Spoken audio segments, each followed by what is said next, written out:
Have you ever wondered what would happen if someone could see the future?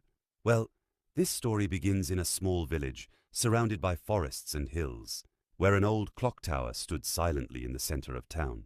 The tower had been there for over 100 years, but nobody paid much attention to it anymore.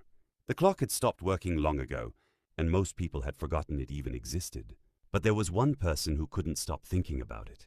His name was Ethan, a curious 16-year-old boy who passed the tower every day on his way home from school. One cold autumn evening, Ethan noticed something unusual. A faint light was glowing from the top of the abandoned tower. At first, he thought he was imagining it, but when he looked again, the light was still there. Curiosity got the better of him.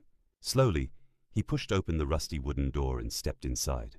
The air smelled of dust and old wood. A narrow staircase spiraled upward into darkness.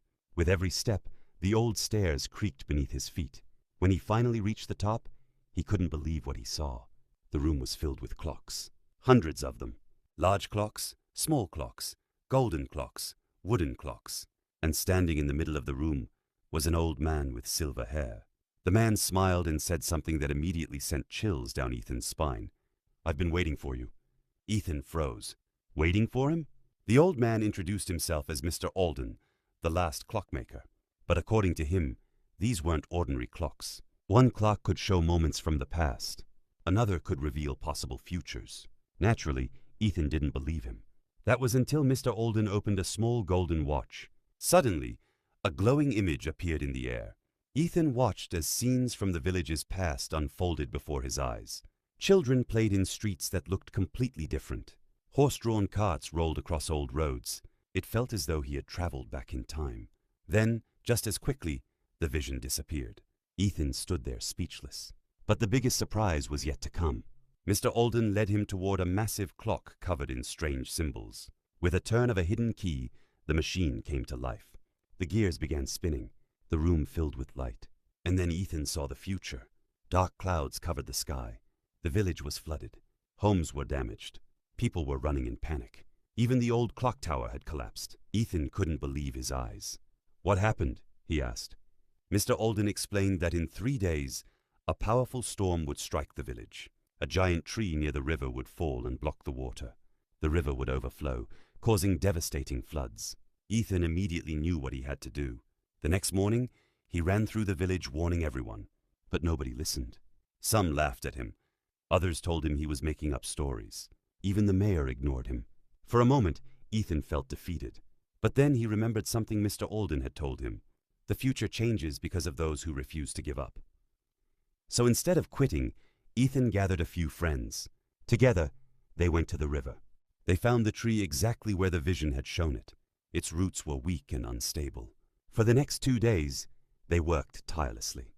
They reinforced the roots with stones.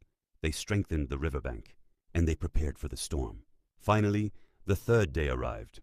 Dark clouds filled the sky. Thunder echoed through the hills. The rain began pouring down. The river rose higher and higher. The wind howled like a wild beast. Then it happened. The giant tree started to lean. Everyone watched in fear. A loud crack echoed through the storm. For a second, it seemed certain that the tree would fall. But it didn't. The roots held. The tree remained standing. And because of that, the river never overflowed. By sunrise, the storm had passed. The village was safe. The people finally understood what Ethan had done. They thanked him for saving their homes. That evening, Ethan returned to the clock tower to thank Mr. Alden. But when he reached the workshop, everything was gone. The clocks had vanished. The old man had disappeared. Only a small golden watch remained on a wooden table.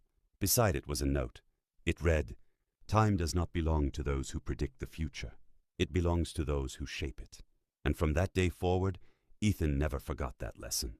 Because sometimes, changing the future doesn't require magic. It only requires courage, determination, and the willingness to act when nobody else will. And who knows? Maybe somewhere, hidden in another forgotten tower, the last clockmaker is still waiting for the next person brave enough to change time itself.